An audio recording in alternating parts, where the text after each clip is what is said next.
Thailand, the country with amazing beaches, temples, nature, competitive prices, delicious cuisine, and much more.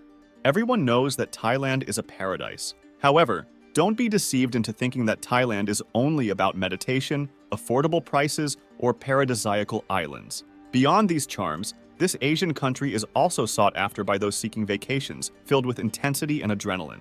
What you might not know is that this excitement and intensity hide a not-so-beautiful and even dark side that is rarely portrayed. Have you heard of the term ladyboy or ping pong show? Well, join us because in this video, you'll discover the precious curiosities of this country and be shocked by what happens after the sun sets. Thailand is more than just a destination. It's a universe of its own, and its islands are clear evidence of that. With so many options, we would need at least 4 hours to explore at least 13 of them. So in this video, let's talk about some of them, starting with Phuket, the largest island in Thailand. Here we find stunning beaches, a vibrant nightlife, and a rich mix of cultures. Don't forget the Tai Hua Museum, located on a property from the 1930s, featuring engaging exhibitions about the culture and history of Phuket. Moving on to Koh Phi Phi, a cinematic archipelago that served as the backdrop for the famous movie The Beach. Here, there's not much to say. Crystal clear waters, white sand, limestone cliffs, a truly movie-like setting.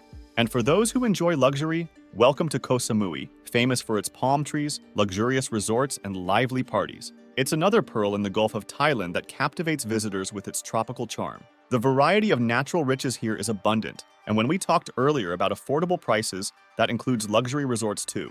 Despite being one of the most visited countries in the world, English is not universal, so a slight language barrier may arise in some situations. Thai cuisine is a true delight for tourists. Typical dishes are globally recognized for balancing flavors like sweet, salty, sour, bitter, and spicy, all in one dish. When we say spicy, we're not talking about something mildly hot. It's genuinely spicy. Remember when we talked about vibrant colors in this country? The streets are filled with taxis in vibrant tones, monks in traditional orange attire, and golden temples contrast with the colorful scenery. Buddhism in Thailand is not just a religion, it's a way of life, and traditions are carefully preserved. With over 400 temples scattered throughout the capital, 3 of them are especially famous, attracting visitors from all over the world: Wat Arun, Wat Pho, and the renowned Wat Phra Kaew. The dominant Buddhist sect in Thailand believes in the human potential to achieve a state of complete peace and freedom, guided by the motto, "Be happy, maintain serenity, and appreciate what life offers." Handshakes, hugs, and kisses give way to the traditional and affectionate "Why."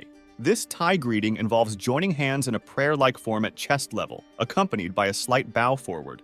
In the country, even the image of the world's most famous clown joining hands in a respectful "Why" is a clear proof of how seriously this Thai tradition is taken.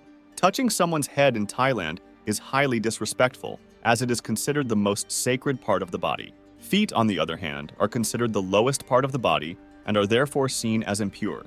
If feet already don't have the best reputation, imagine shoes. When entering temples or local homes, tradition requires shoes to be removed.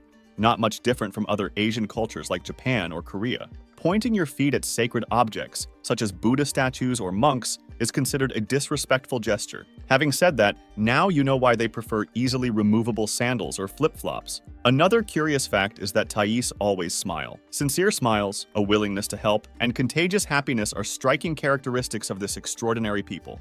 In Thailand, joy is a part of the culture, reflecting in all spheres of life. They take the concept of sanuk to the daily activities of life, which means to have fun. Taking everything into consideration, who wouldn't smile in a place like this? Good food, peace of mind, cultural richness, and beautiful beaches. It's no wonder Thailand is known as the land of smiles. But if you're not the eat, pray, love type, Thailand hosts parties, bars, and nightclubs where tourists enjoy themselves, fueled by plenty of alcohol. The full moon party is highlighted as one of the most famous parties in Thailand, being the most renowned nightlife event in the country, held during full moon nights and featuring electronic music.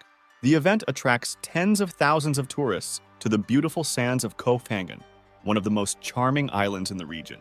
The party continues until sunrise, and during the night, the crowd indulges in excesses with many people, much alcohol, and a lot of excitement. Although access to illicit substances is abundant, the penalties for those caught by the police with these substances are severe. While France toasts with its wines and Mexico celebrates with tequila, Thailand livens up its parties with buckets of rum. Yes, in the Asian country, nightclubs frequented by tourists offer a potent mix containing a bottle of sangsam, a popular Thai rum, and an energy drink, all poured into approximately 1-liter buckets consumed with straws throughout the night. Speaking of energy drinks, did you know that the inventor of Red Bull is Thai? The Thai Chaleo Yuvidya created an energy drink called Krating Daeng, meaning Red Bull in Thai. This drink gained great popularity among truck drivers and night workers in Thailand. In 1984, during a trip through the country, Austrian businessman Dietrich Mateschitz discovered Krating Daeng. He contacted Chaleo with the idea of taking this energy to the rest of the world. Together, they founded Red Bull, a conglomerate to market this potent energy drink globally. But let's get back to Thailand's nightlife and talk about something a little less known about this country, a less explored facet and a topic that concerns local authorities seeking to preserve the country's image: the issue of prostitution. Even in the face of the controversy surrounding this topic, especially since it's prohibited by law, this unfortunate practice has become a sort of tourist attraction in the Asian country, giving rise to a famous form of tourism. In this context, there is concern about crimes associated with this activity, such as the exploitation of minors, slavery, and many others.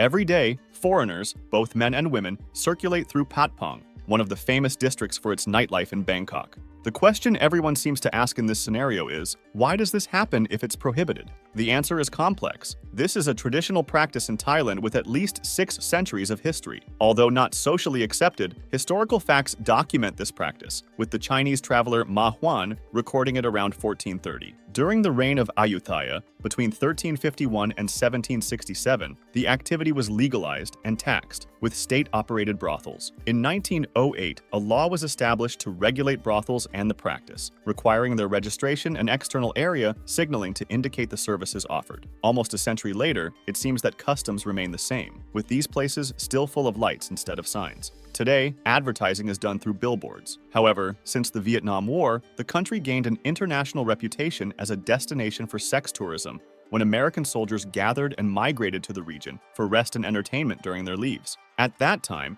fishing villages offered tranquility and beaches, but to meet the demands of these soldiers seeking entertainment, the construction of the leisure industry we know today began. The scene changed in the 1960s when a new law officially tried to ban the practice, imposing fines and imprisonment for offenders. A few years later, in 1996, the law was amended, criminalizing customers and including other issues such as slave labor related to this activity. Today, these places are known as massage shops, receptionist services, and entertainment bars, essentially a facade. They have broad political support. A notable example was Chuit Kamalvisit, known as the godfather of this activity, who in 2003 admitted to paying over £1.5 million in bribes to politicians and police officers over a decade to keep his business running. The city of Pattaya is an example of this. It is now the capital of sex in Thailand. Many travelers go to this area to watch the famous ping pong shows, where women expel unimaginable things from their vaginas, such as goldfish and canaries, and even shoot ping pong balls, challenging customers to hit them with a racket. And that's just the beginning. The peculiar feats these women perform are varied, including throwing darts, opening bottles, blowing out candles, among other skills. In 2018 alone, the city received approximately 1 million visitors seeking these even more shadowy services. More somber than these numbers are the reports of tourists taking their own lives when visiting the country. Typically, retirees, divorcees, or widowers seek love and companionship in exchange for money. However, they are often deceived by Thai women and end up with no resources. For some of these men, the end of life becomes the chosen option. The so-called ladyboys are in high demand. The shows and services offered by them are diverse. And if you're wondering what a ladyboy is, let us explain. Ladyboy is the non-literal English translation for Kathoi, a Thai term referring to transgender individuals, often designated as trans women, but can also include effeminate gay men. Interestingly, unlike some Asian countries, ladyboys are widely accepted in society. Although jokes may be common, the understanding of gender diversity in Thailand is linked to the principles of Buddhism, which recognizes 3 genders: male, female, and Kathoi. Buddhists believe that today's circumstances are the result of past lives, and Kathoi is seen as a consequence of karma. It is important to treat them with compassion. Quantifying the exact number of these professionals in Thailand is challenging, with varied and controversial estimates. No Thai government has conducted a formal survey on the subject. The World Health Organization suggested in 2001 a more reliable number between 150,000 and 200,000 professionals, while non-governmental organizations estimate between 200,000 and 300,000. In addition to this data, in 2004, a professor at Chulalongkorn University estimated about 2.8 million sex workers. However, these numbers were considered inflated. In summary, nobody knows anything, and consequently, nothing effective is done on the subject. Did you know all these peculiarities about Thailand? Tell us which one surprised you the most. If you enjoyed this video, don't forget to leave a like and subscribe for more curiosities.